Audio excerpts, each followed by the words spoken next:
sa pamamagitan ng 18 Philippine Marines na mga basurero. Di umano'y mga kinatawan o mga basurero ni kinatawan Eric Yap ng Benguet. Pinalutang sa isang pulong balitaan sa Club Filipino ni dating kinatawan, dating sekwataryo ng DNR, Mike Defensor, na may i-deliver na $2 milyong para ipangsusuhol sa mga prosecutor ng ICC na dumapo sa ating bansa. Dumapo sila sa ating bansa upang magsagawa ng investigasyon ukol sa reklamong crimes against humanity laban kay dating Pangulong Rodrigo Roa Duterte kaugnay sa mga extrajudicial killings sa Davao at sa buong bansa. Siya po ngayon ay kasalukuyang nakakulong sa ICC, sa The Hague. At so ang kahindik-hindik na tanong na nagmamakaawa para ating pong itanong sa ating mga sarili. Panunuhol sa ICC prosecutor. Possible? Samahan niyo po ako at ating kikilatisin po sa episode na ito na ating Century Series, Journey to Democracy. Ano po ang mga bagay-bagay na nakapulupot sa galawan sa ICC laban sa galawan sa meron tayong hukumang karbe palakasan ng mga abusado, traidor at kawatang pinauso sa ating bayang magiliw. Noon pa pong panahon ng mga dayuhang nagari-arian, mga Kastila, on March 16, 1521, hanggang sa kasalukuyan, nang tayo po ay magkaalaman. Kapit lamang po kayo, baka kayo malaglag sa inyong kinaupuan po. At sa aking mga isisiwalat dito, batay sa sentido komon. At siyempre, kung ano po yung mga lumalabas sa mga bali-balita. Ano po? Paano? Bago ang lahat.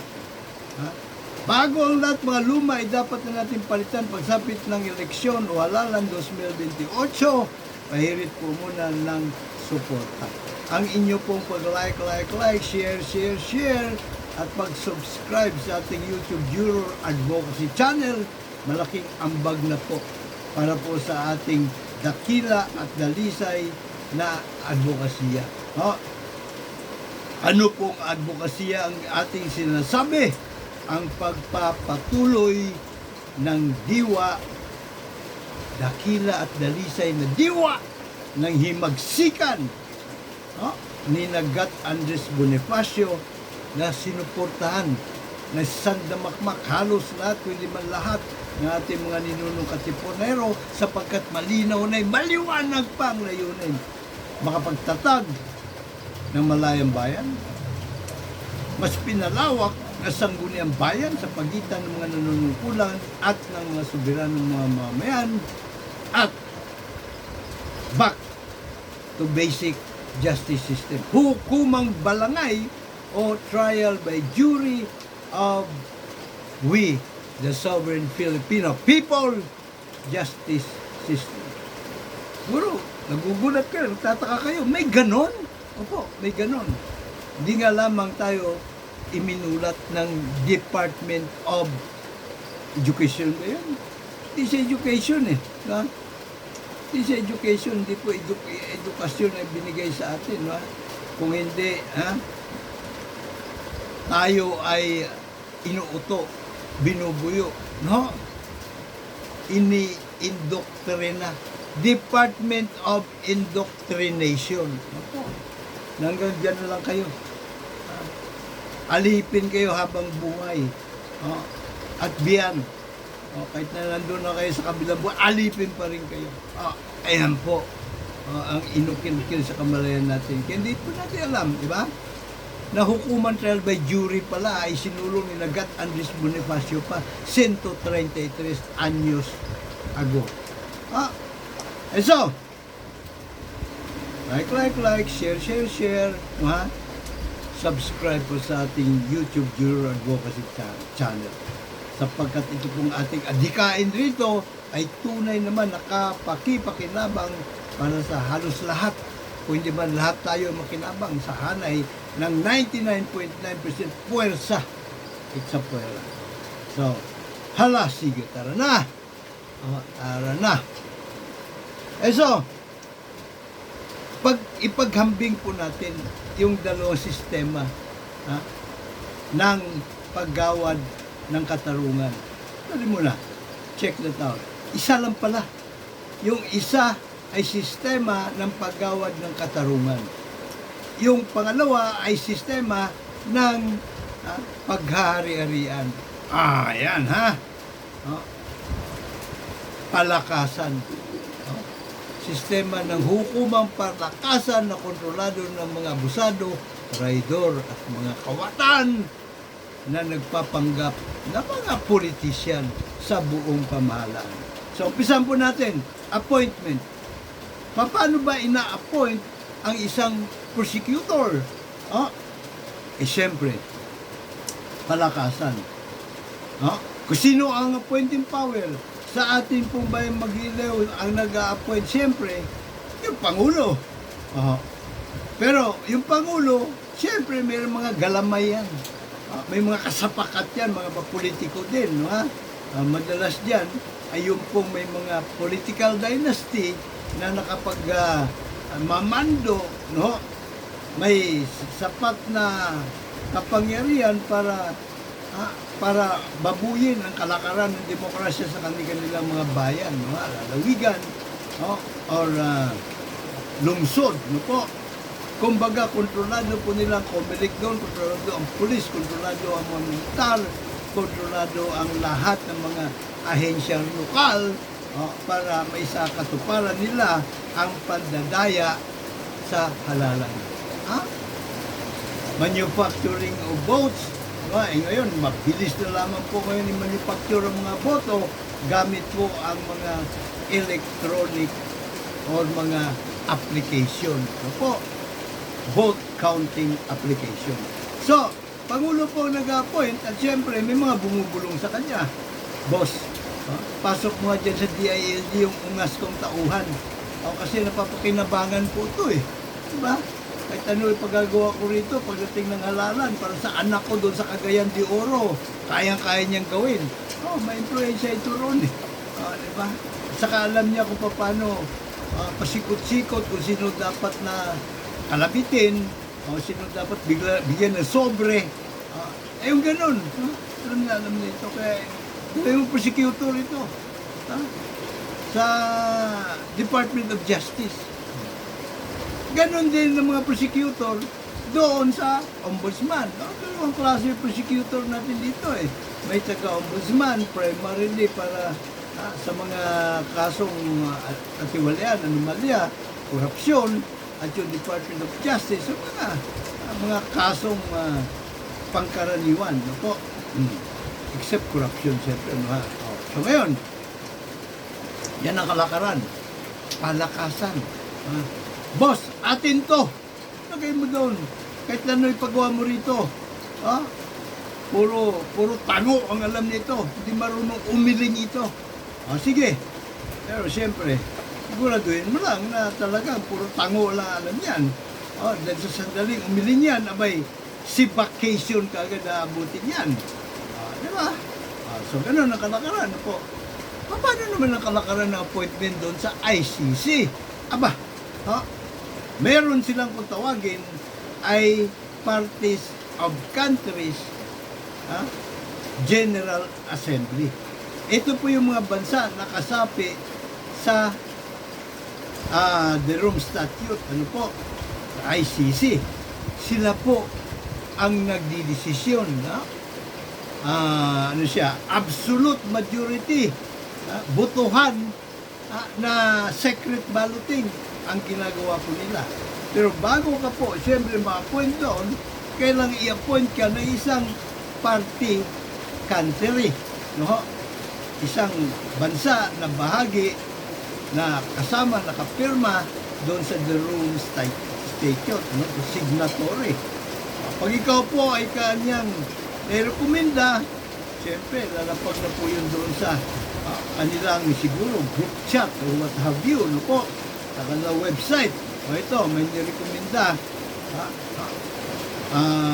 ng ganitong bansa bilang prosecutor o bilang judge, assistant prosecutor o what have you, no po, o presidente ng International Criminal Court, no po. So, ilalapag din doon, siyempre yung mga resume mo, ilalapag din doon, no, ha?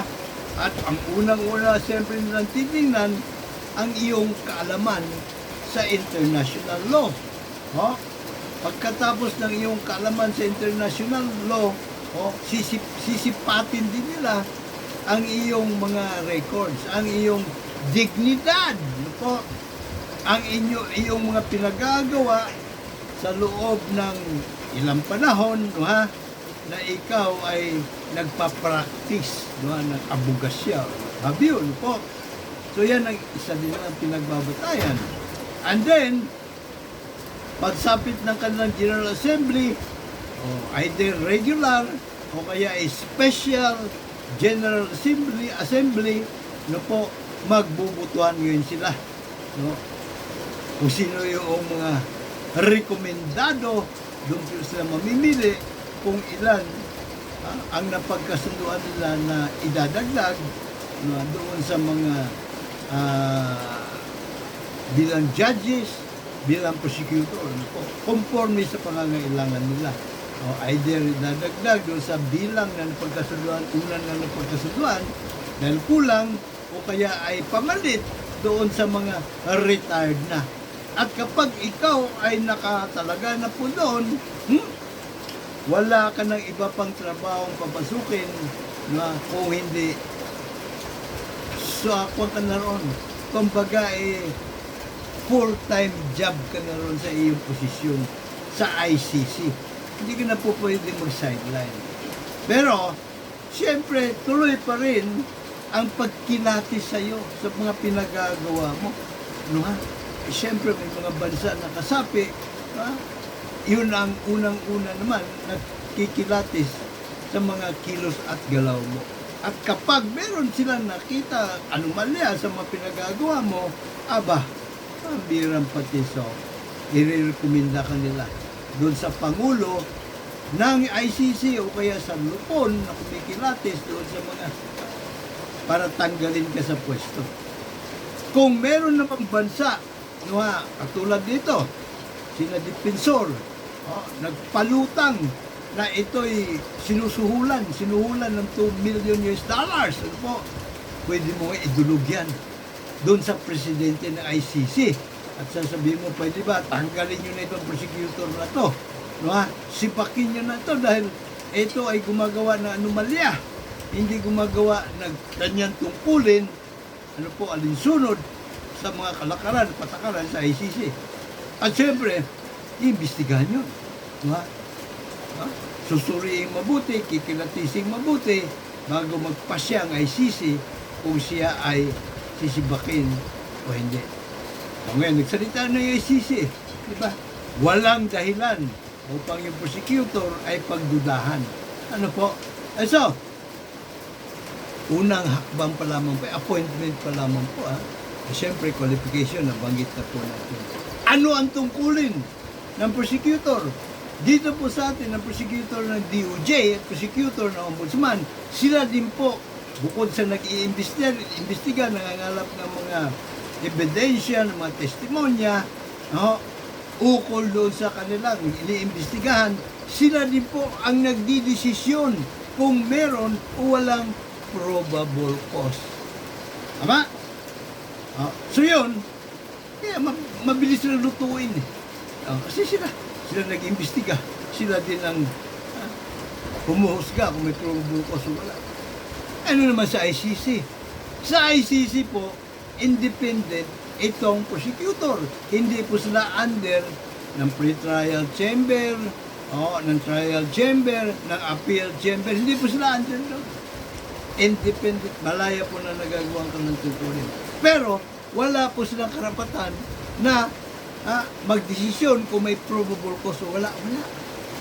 Dadaan ka doon sa pre-trial chamber.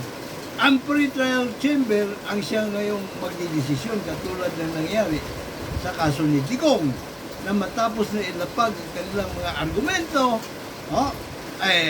nagbinigyan nila ng mga sarili ng 2 buwan or on or before 2 months from now, ilalapag namin ang aming hatol kung merong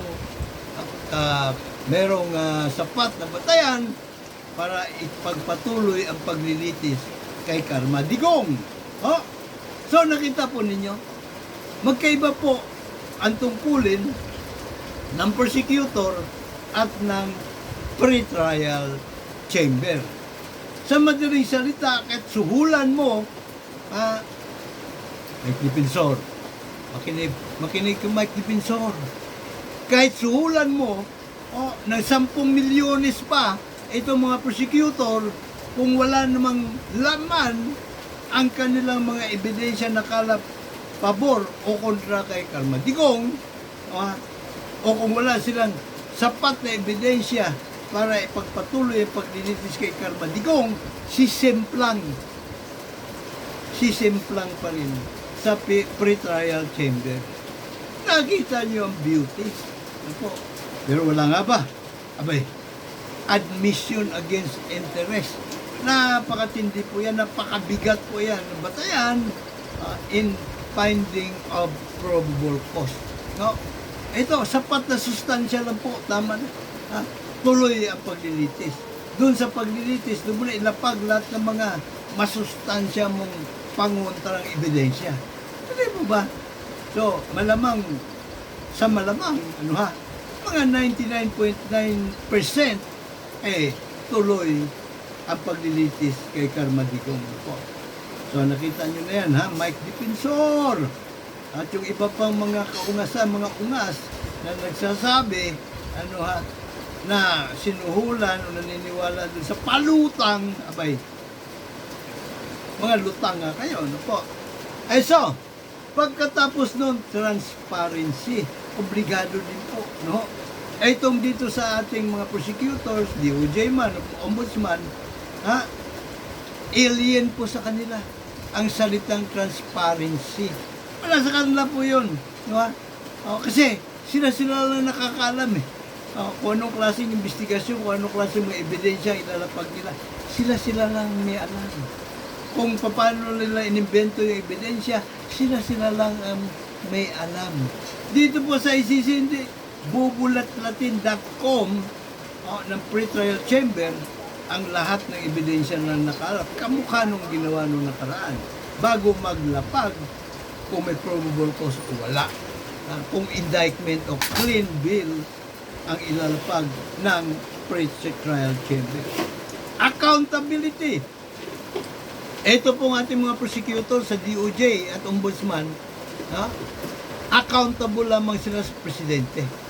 So, kung mismong presidente ang mastermind, puno na sindikato sa buong gobyerno, anong accountability ang pinag-uusapan natin dito? Uutusan na sila ng presidente. Ipakulong mo sila na dilima. Boss, wala ho tayong batayan O di gawan mo ng batayan, batayan lang pala Mag-imbento ka. Kung hindi ka marunong mag-imbento, tawagin mo yung mga taga-inventor Society of the Philippines.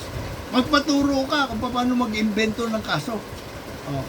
Si Digong, yung numero 1 ng inventor yan ng mga, di ba? Ng kaso inventor ng kasinungalingan. Di ba? Siya ay prosecutor, inamin niya yan. Siya mismo inamin niya. Pinagmamayabang pa nga Di ba ba? So, paano naman ang accountability ng mga prosecutor sa ICC? Unang-una, may pananagutan sila sa presidente ng ICC. Di ba? At may pananagutan sila doon sa parties, countries. Ano po? Sa statue of the Rome Statute. Hindi ko na sabihin Statue of Liberty. Gano'n na nga yun. Statue of Liberty talaga yun. Ano po? And so, makalusot man sila doon sa presidente, tiyak, malabo sila makalusot doon sa General Assembly. Napakamalaga po yung poder ng General Assembly. So kung gusto po ninyong sindikatuhin ang kaso sa ICC, hindi lamang suhulan ninyo yung prosecutor, suhulan ninyo yung pre-trial chamber judges, suhulan ninyo yung trial chamber judges, suhulan ninyo yung presidente, at suhulan po ninyo yung pong General Assembly naman ng mga judges. Meron din po silang General Assembly na ang boto na kinakailangan, pabor o kontra, ay hindi siya simple majority, absolute majority. So halos lahat suhulan ninyo. At ang pinakamatindi, suhulan ninyo. Lahat ng ilan ba? 124 ng mga bansa sa buong daigdig na kasapi ng International Criminal Court, no ha? Or, para makatipid kayo ng konti, yung absolute majority na lang sa kanila suhulan nyo, kahit di huwag na lahat. Para makuha nyo talaga, masindikato nyo yung kaso sa ICC. Dito sa atin, sino lang susuhulan mo? Ang pinakamataas, presidente. Yun, minsan ako na lang yun bayaran na lang ng utang na yan, na loob, no ha? Sige rin mo ng utang na loob yung presidente. Presidente, may utang na loob sa akin, ang pagbabayad mo, yung kaso ko, na korupsyon. Diba? Ganon ang kalakaran sa ating, ganon lang galawan dito sa ating bayang Magiliw. Ano po? Bakit po kamo? Kasi sa pinakabuod nga, ang meron tayong sistema ng katarungan dito ay nananatiling Real Audiencia de Manila na ipinauso pa ng mga Kastila more than 500 years ago. Real Audiencia de Manila kung saan ang Chief Supreme Court ay siya din Chief Executive at siya din po yung Chief Legislative. Siya ang Presidente ng Senado, Speaker ng House, punong ehekutibo at punong hurado. Iyan po ang uso hanggang ngayon dito.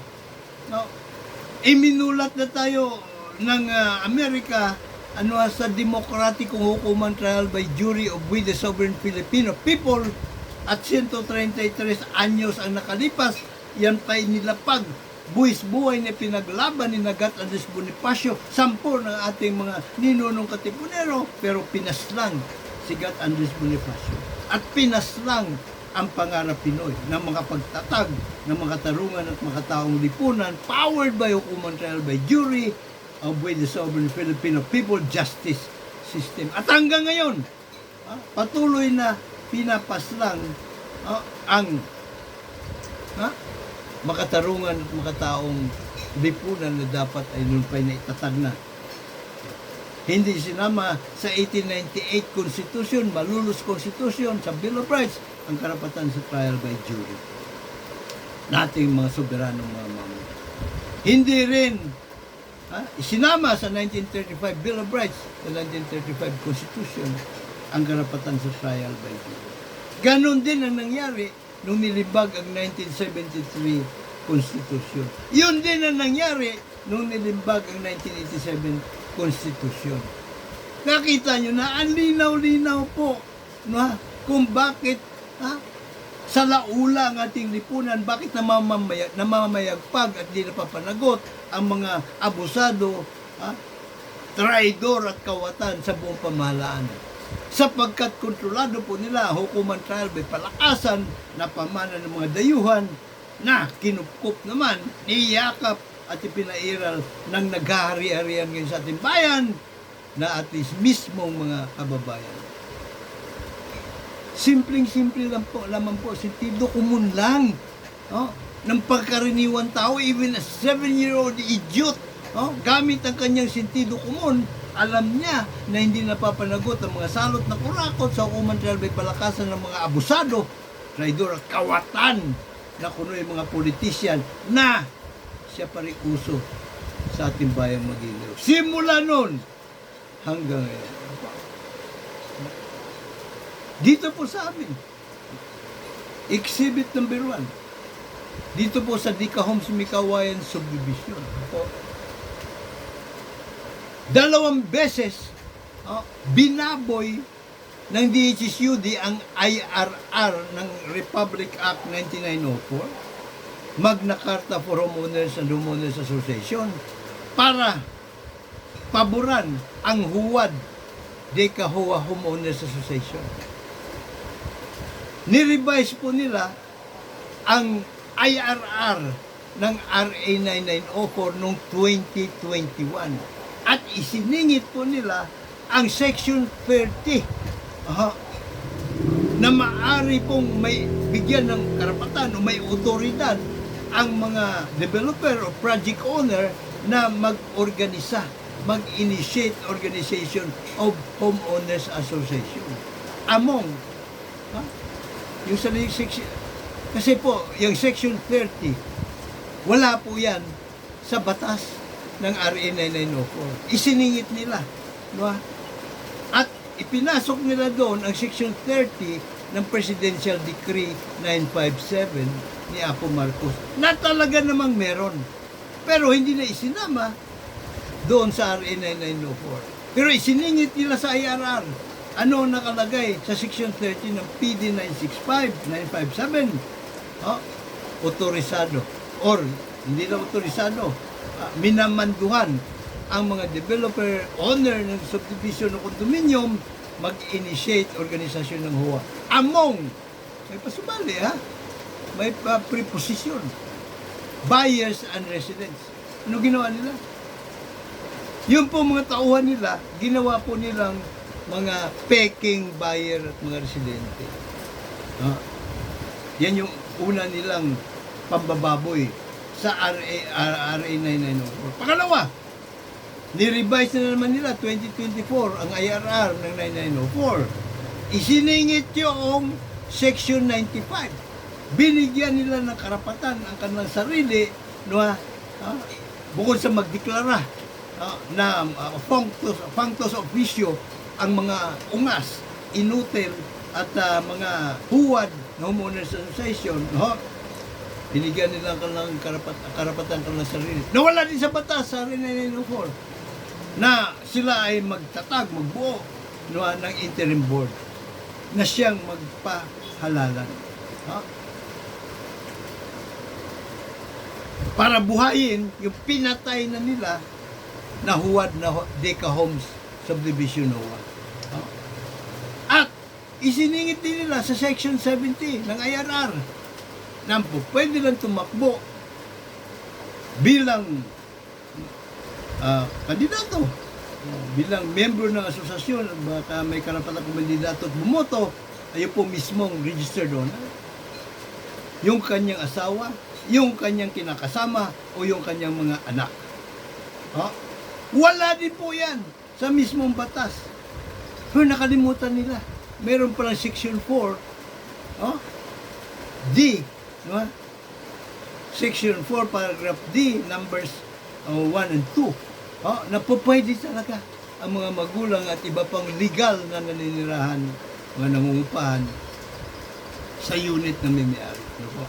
Meron pang Section 10, na may yung una ko nabanggit, yung Section 4D sa IRR, ang kanya pong pinagugutan riyan ay Section 3, paragraph I, doon sa mismong batas sa RA 9904. So, merong pinagugutan. Yung Section 4D, 1 and 2. Yung Section 10 naman sa IRR ng 2024, no, may pinagugutan din Section 6 sa RA 9904, qualification of homeowner. At doon nakalitan niya na pwede, hindi lang yung mga magulang, lolo't lola, lahat po ng legal na nakatira, pati na po yung umuupa, pati nga kasambahay, pwedeng bigyan ng written authorization ng registered owner para mag-represent kanyang representative sa homeowners association. Ha? So section 6 po yun. Pero sa IRR, naging section 10 siya. Meron pa section 30. Yung nga sinabi ko. Ha? Doon sa section 30 na PD 957, buyers and residents. Ha? So, pasok na naman po mga magulang. Pero doon sa section 70 na walang pinagugutan sa RA 9904, yun ang niyakap ng ungas na direktor ngayon kasalukuyan ng Region 3 DHSUD. Si Ator Ine, Richard L. Manila. Yun po ang kanyang ibinato, itinugon sa katanungan ng interim board na in-appoint niya na si Lai Bautista.